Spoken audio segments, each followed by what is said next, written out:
Pasi të vlerësohen njerëzit se kush është për në xhennet dhe kush është për në xhehenem, do të vendohet ura e siratit mbi xhehenem dhe do të kalojnë njerëzit mbi të. Ata që janë besimtar do ta kalojnë atë, kurse pabesimtarët dhe ata që janë gjykuar për në zjarr do të bien dhe nuk do të mund ta kalojnë atë. Disa dietarë kanë thënë se ura do të vendohet për muslimanit pasi që të jenë hedhur pabesimtarët në zjarr. Në Kur'an nuk përmendet fjala sirat me këtë kuptim, por përmendet aludimi mbi të në ajetin 71 të surës Maryam, ku Zoti thot Bismillahirrahmanirrahim, wa in minkum illa wariduha, dhe nuk ka asnjë prej jush që nuk do t'i afrohet atij. Për këtë ajet ka pasur disa mendime të ndryshme se çka nën kupton, por disa kanë thënë se ka për qëllim kalimin në për xhehenem, ku besimtarët do të kalojnë, kurse pabesimtarët do të hyjnë në të. Ibn Mas'udi radiallahu anhu e ka komentuar këtë ajet duke thënë se ka për qëllim siratin. Kalimi mbi urë do të bëhet varësisht prej mënyrës së jetesës në këtë botë, ku ata që jetuan sipas rrugës islame, kjo urë do të zgjerohet për ta. Kurse ata që jetuan në rrugën e shejtanit dhe epshit, atyre do të ngushtohet kjo rrugë dhe nuk do të mundën ta kalojnë. Njerëzit do të urdhrohen të pasojnë atë që kanë adhuruar në këtë botë dhe ta ndjekin për në zjarr. Ata që kanë adhuruar idhujt do të pasojnë idhujt. Ata që kanë adhuruar kafshët do të pasojnë kafshët, dhe çdo kush do të shkojë pas atij që ka pasur në këtë botë. Për këtë është dëshmi hadithi që transmeton Ebu Hurajra radiallahu anhu, se njerëzit e pyetën pejgamberin sallallahu alaihi wasallam: O i dërguari i Allahut, a do ta shohim Zotin tonë në ditën e Kiametit? Pejgamberi sallallahu alaihi wasallam tha: A keni vështirësi që ta shihni hënën e plot? Than njerëzit: Jo, o i dërguari i Allahut. Ai tha: A keni vështirësi ta shihni diellin kur nuk ka mjegulla? Than: Jo, o i dërguari i Allahut. Ai tha: Ju do ta shihni kështu pra.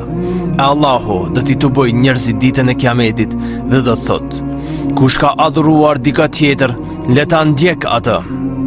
Kështu që ai që ka adhuruar diellin do ta ndjek diellin. Ai që ka adhuruar hënën do ta ndjek hënën. Ai që ka adhuruar hyjni tjera do të ndjek hyjni tagutë dhe do të ngelin vetëm njerëzit e këtij ummeti, ndër të cilët do të jenë të mirët dhe munafikët. Do të vijë Allahu dhe do të thotë: Unë jam Zoti juaj. Ata do të thonë: Ne nuk lëvizim nga ky vend derisa të na vijë Zoti jon, e kur të na vijë Zoti jon ne do ta njohim. Pastaj do të vijë Zoti në pamjen përmes të cilës e njohin, dhe ai do të thotë: Unë jam Zoti juaj. Ata do thonë: Ti je Zoti jon. Pastaj do ta ndjekin atë, kurse mbi xhehenem do të shtrohet një urë, kurse unë me popullin tim do të jemi të parët që do ta kalojmë atë. Kurse atë ditë nuk do të ketë të drejtën të flas askush përpos pejgamberëve, ndërsa lutja e pejgamberëve atë ditë do të jetë: O Allahu ynë, shpëto njerëz. Nga ky hadith shohim se mbi xhehenem do të vendohet ura, të cilën të parët do ta kalojnë Muhamedi sallallahu alaihi wasallam dhe populli i tij. Gersa njerëzit kalojnë mbi sirat, pejgamberët i luten Zotit që të shpëtojë sa më shumë njerëz dhe të mos bie në zjarr. Sa i përket formës së kësaj ure, ajo është e shtrirë për gjatë xhehenemit. Është më e hollë se qimi e flokëve, kurse më e mprehtë se shpata. Kështu përcillet prej Ebu Said el-Khudriut radiallahu anhu dhe shënon Imam Muslimi. Këtë veçori të urës Bejhekiu e përcjell edhe përmes Enesit radiallahu anhu si hadith nga pejgamberi sallallahu alaihi wasallam. Po ashtu prej Ebu Said el-Khudriut radiallahu anhu përcillet se pejgamberi sallallahu alaihi wasallam ka thënë: Pastaj njerëzit do të kalojnë urën e xhehenemit, ku do të ketë gjemba të hekurt, grepa dhe kuka, nga do të kapen njerëzit djathtas dhe majtas. Dikush do të kaloj urën si rufeja, dikush si era, dikush si kali i shpejt, dikush duke vrapuar, dikush duke ecur, dikush kombadoras dhe dikush duke u zvaritur. Pra njerëzit varësisht prej veprave të cilat i kanë kryer në këtë botë, me atë shpejtësi do ta kalojnë edhe urën e siratit. Disa njerëz do të kalojnë duke u bartur nga kafsha e kurbanit, të cilën e kanë therrur për hir të Zotit në këtë botë.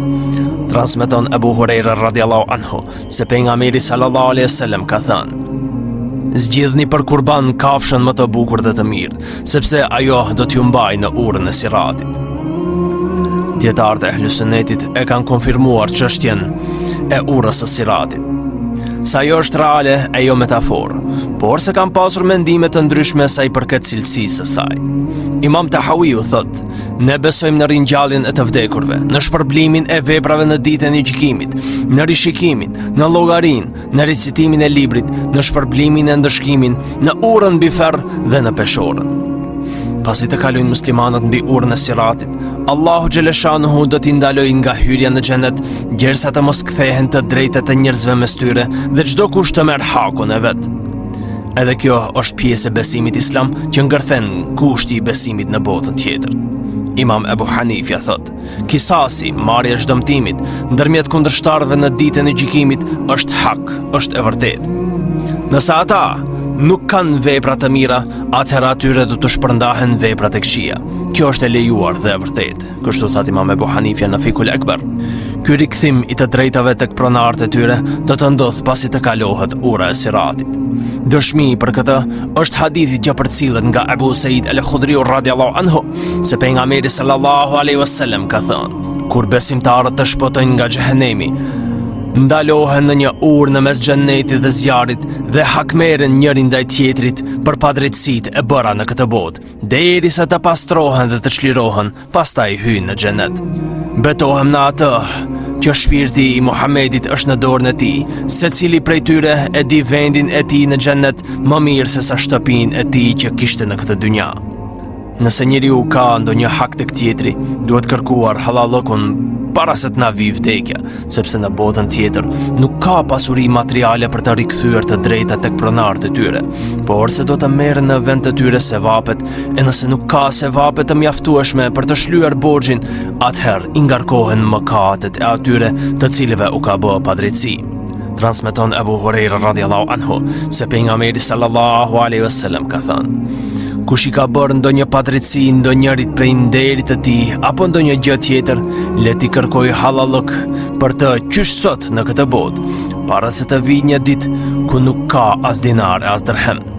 Nëse ka bërë ky ndonjë të mirë, do t'i merret prej saj aq sa është vlera e padrejtësisë. E nëse nuk ka vepra të mira, atëherë do të merren nga mëkatet e tjetrit dhe do t'i ngarkohen atij. Po ashtu transmeton Abu Huraira radhiyallahu anhu se pejgamberi sallallahu alaihi wasallam ka thënë: e dini se cili është falimentuesi më i madh, muflis? U përgjigjen: në mesin ton i falimentuar, i bankrotuar është ai që nuk ka as para as mall.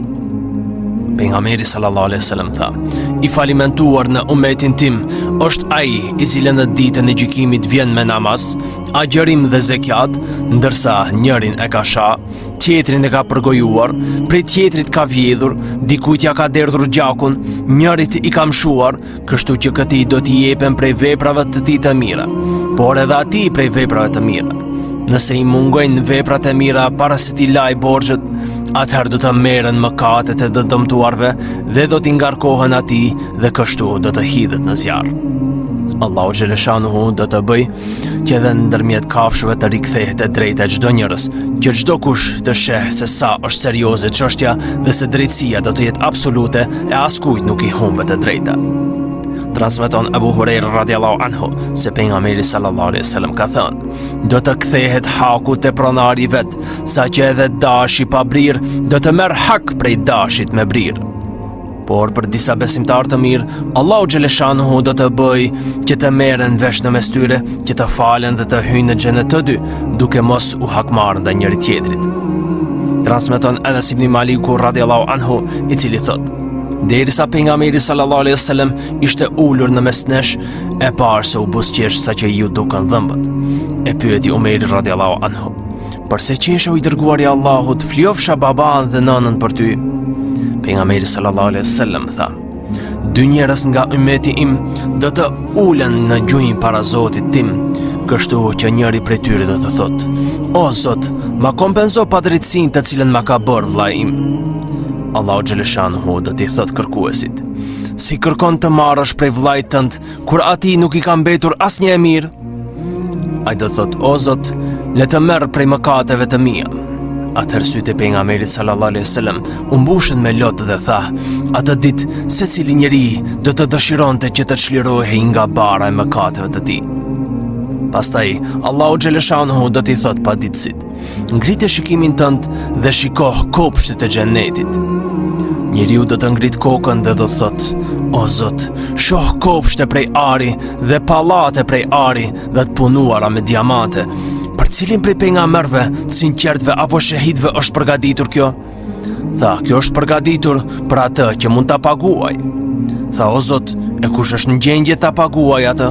I tha: "Ti ke mundësi që ta paguash." Njeriu tha: "Me çka?" Zoti tha: "Duke ja falur vllait tënd." Njeriu do të thot: "O Zot, unë më vetëm ja kam falur."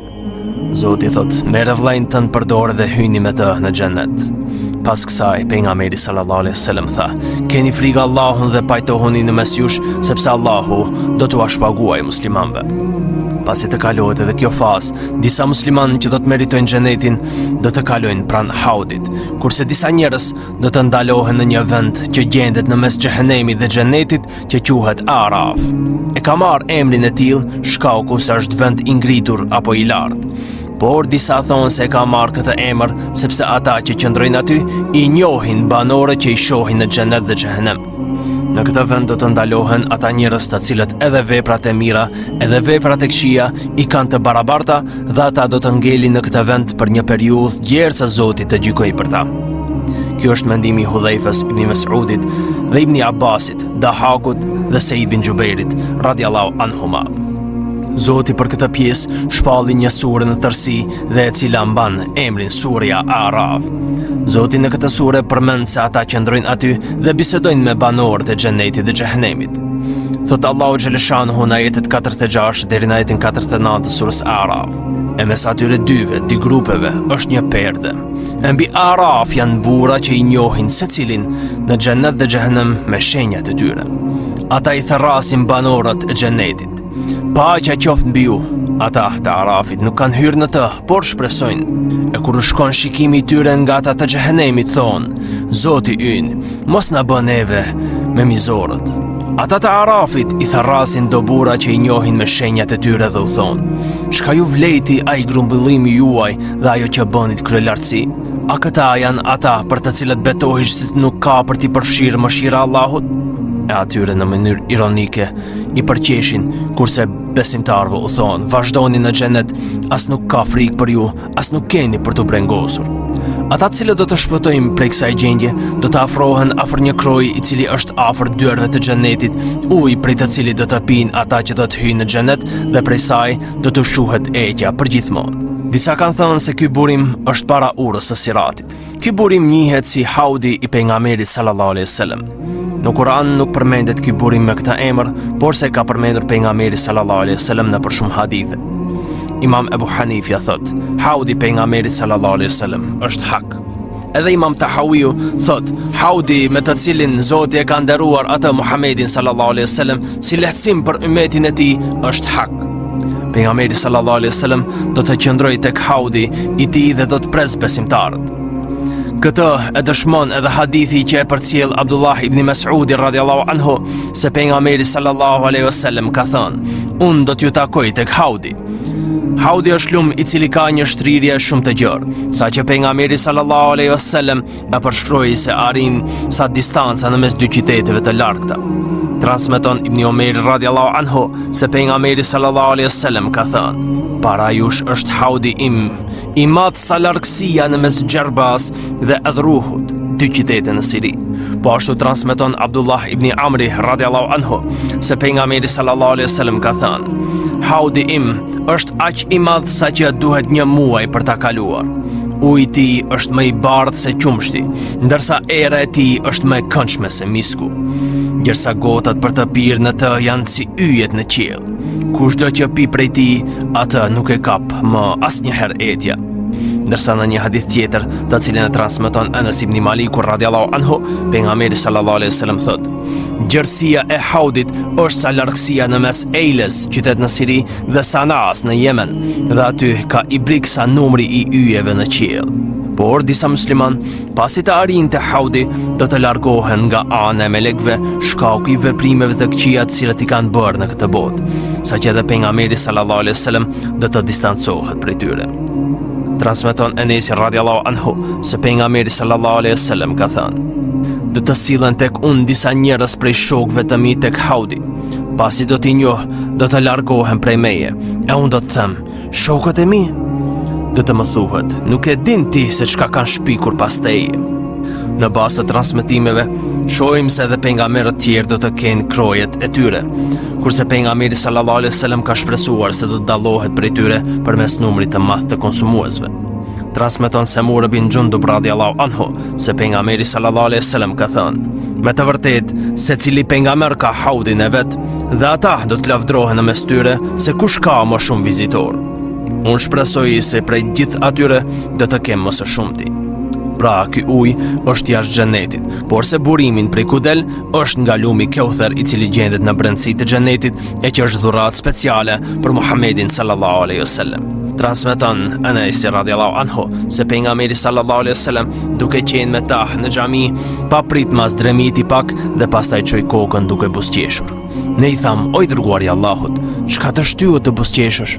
Ai tha: pak më parë më zbriti një sure dhe lexoi: Bismillahirrahmanirrahim, inna a'tainaka al-Kauthar, fasalli li rabbika wanhar, inna shaniyaka huwa al-abtar. Ne të dham ty Kautherin, andaj ti falu dhe therr kurban, sepse armiku yt është farsosur. Dhe pastaj pyeti: a e dini çka është Kauther? I tham: Allahu dhe i dërguari i tij e din më mirë. Pejgamberi sallallahu alaihi wasallam tha: ai është një lum të cilin Allahu ma ka premtuar dhe që është shumë i begatshëm. Te ky lum do të vi ummeti im në ditën e gjykimit. Numri i gotave të lumit është sa numri i yjeve në qiell. Unë do të them: Zoti im, filani është nga ummeti im. Ai do të më thotë: ti nuk e di se çka ai ka bërë pas teje. Pas kësaj, besimtarët do të hyjnë në xhenet, kurse pabesimtarët do të kenë përfunduar në xhehenem, ndërsa banorët e tyre do të jenë në to përgjithmonë, ku nuk do të ketë më vdekje. Edhe banorët e xhenetit do të jenë në kënaqësi të përhershme dhe nuk do të vdesin asnjëherë. Po ashtu edhe banorët e xhehenemit do të jenë në vuajtje të përhershme dhe nuk do të ketë vdekje për ta. Këtë më mirë e ilustron hadithi që e përcjell Abu Said al-Khudri radiallahu anhu se pejgamberi sallallahu alaihi wasallam ka thënë: do ta sjellim vdekjen në pamjen e një dashi të larmë dhe do të thirrë një thirrës: o banorët e xhennetit. Ata do të çojnë kokën dhe do të shikojnë dhe do të thuhet atyre: a e njihni këtë? Ata do thonë: po, ajo është vdekja. Ndërkohë të gjithë ata do të kenë parë atë. Më pas do të thirrë: o banorët e zjarrit. Ata do të çojnë kokën dhe do të shikojnë dhe do të thuhet atyre: a e njihni këtë? Ata do thonë: po, ajo është vdekja. Ndërkohë të gjithë do ta kenë parë atë. Pastaj dashi do të therret dhe thirrsi do thotë: o banorë të xhenetit, përjetësi dhe jo vdekje për ju. Dhe ju banorë të zjarrit, përjetësi dhe jo vdekje për ju. Pastaj lexoj ajetin, paralajmëroj ata për ditën e pikëllimit, kur do të japin llogari, ndonse tash ata janë të shkujdesur. Dhe tha: ata që janë të shkujdesur janë njerëz të kësaj bote dhe ata nuk besojnë. Por për gjendjet e tyre do të flasim në ligjëratat e ardhshme inshallah. Për fund ju ngelni përzemërsisht të përshëndetur e përshëndetjen islam. Assalamu alaikum wa rahmatullahi wa barakatuh. Subhanakallahumma bihamdik, ashhadu an la ilaha illa ant, astaghfiruka.